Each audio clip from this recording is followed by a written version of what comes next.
So hi guys, for today's video, dahil holiday ngayon and sakto may event dito sa main square sa Zagreb. Kaya gumala kami. Ayan, nakikita nyo dyan, ang daming magagandang arts. Ano kasi ngayon, a circus and art festival dito sa Zagreb, Croatia. So grabe, ito yung nanalo. Avatar yung ginawa niya. Ang galing ni ate, sobrang ganda, sobrang creative ng ginawa niya. And madami pa yung magaganda guys. So, nilibot na namin yung town kasi hindi namin alam kung ano bang meron na ganap sa Circus and Art na festival. So, yun, meron palang mga activities dito na ginawa din ng mga bata. So, ayan yung mga artwork ng mga bata. Sobrang cute, diba? At saka dito din meron mga face painting. So, hindi kami ng face painting kasi nga mahal. So, eto si ate, nakatayo lang siya. Kung gusto niyo magbigay ng pera, magpa-picture sa kanya. So, pwede lang naman din.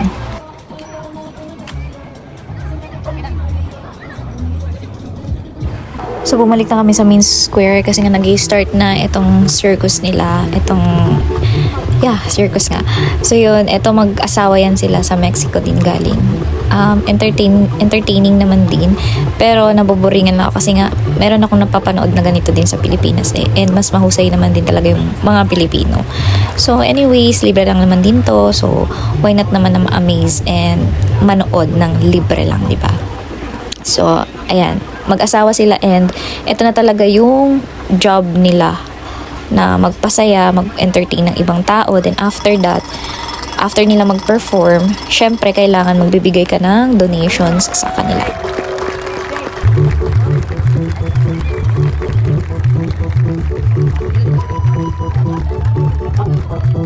Dito kami nag-enjoy sa performance nitong dalawa. And yes, mag-asawa din to silang dalawa. And yun nga, nagbibigay sila ng saya sa mga tao dito. And nakakatuwa kasi may festival na ganito. Syempre, pampaalis din ng stress sa trabaho kapag napapanood mo sila, ganyan. So, magandang bagay din na every year may mga festival na iba't ibang festival nagganap dito sa Zagreb, Croatia. So, yun, sobrang talented din nitong dalawang to. Ang galing nila magpasaya ng tao.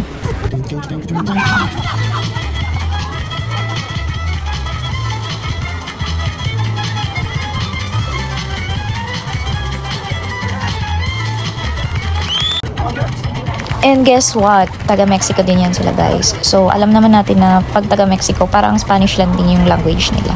And nakaka-amaze pa rin kasi nga kahit napagod na sila, pero inyo naman whole day magpe-perform sa iba't ibang lugar dito sa town, sa Zagreb.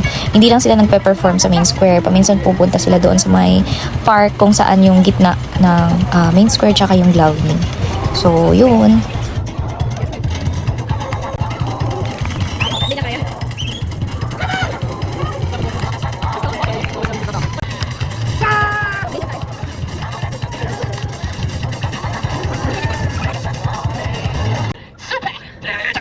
Amazing! Spectacular! Wow! Wow! The public intelligence. Yeah, the public intelligence. It's now the applause. Okay, thank you. Okay. Good evening, everyone! Ti amo! Yeah! Look at children. Okay. Look at them! Be very happy! Sorry. This is serious moment. Serious moment. Attention, please. Serious moment.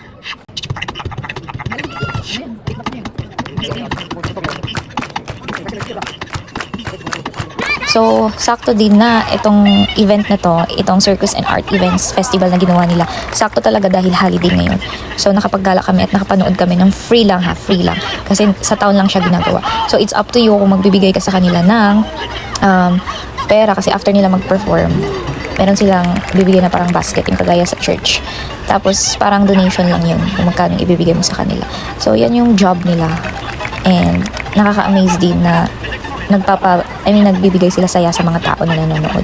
Kasi nakakawala ng stress. Lalong-lalo na lately na sobrang pagod. Hindi naman pagod sa trabaho. Pagod lang na, syempre, sa mga katrabaho, ganun. So, maganda yung mayroong ganitong mga event sa town. Kasi, alam mong, pwede kang gumala. May magaganda kang mapapanood and nai-stress free ka.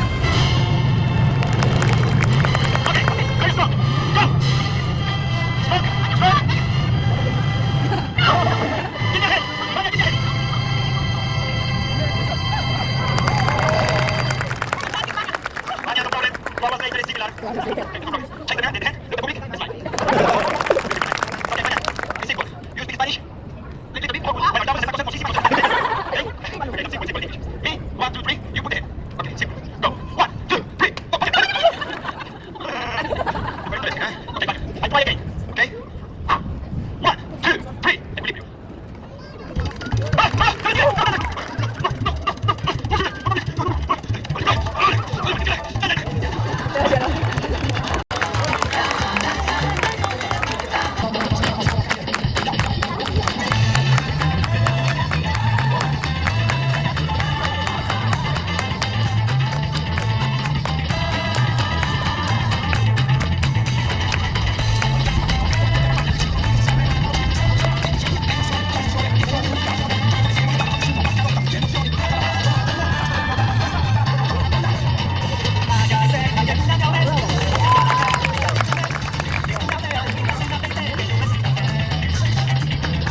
So yun, ang galing nila mag-balancing talaga. Lalong-lalo itong lalaking to. So after nun, syempre magbibigay kami ng, yun na nga, ng bayad as a donation. So yan. Napaka, nila, genuine nilang tao. And ang galing. Galing-galing. So, ito, panibagong partner na naman. Panibagong mag-asawa ata to, syempre. So, ang ginagawa nila is mag-balance din ata. Pero, hindi ako nag-enjoy dito kasi nga medyo boring siya para sa akin.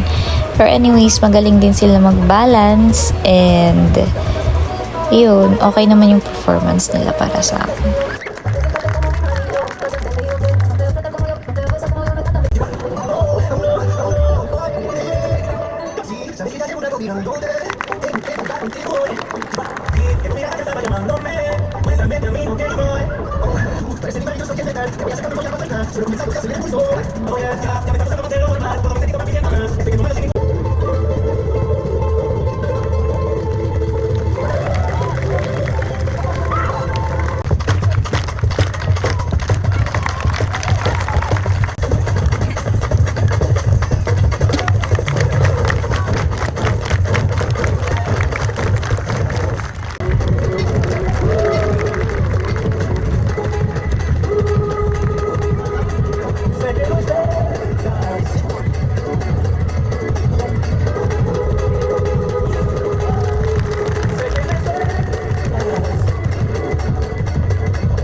So, ito siya.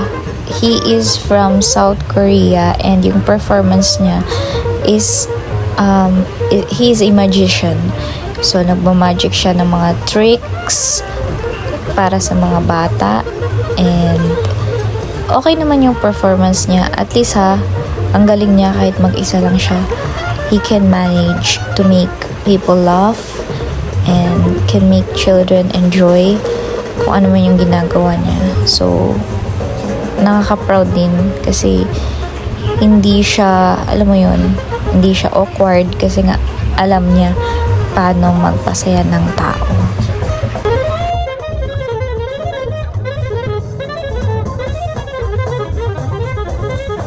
That was my show. Without you, this show couldn't be happened. Through this performance, what I want to say, it doesn't matter where we come from, it doesn't matter what language we speak. We're all same as human. We deserve happiness and love without any language barrier. Thank you very much. And by the way, as you can see me, I am a street performer, which means this is my job, this is how I make my living, this is how I pursue my dream. The only way I can carry on my art on the street and the love is your generous donation. So now, I'm going to stand in the middle, hold on my hand for donation, please come forward, support my job, support my work, support what I love to do. And I also have a QR code, so come on, thank you very much. And that's all. Thanks for watching my mini vlog for today. Bye!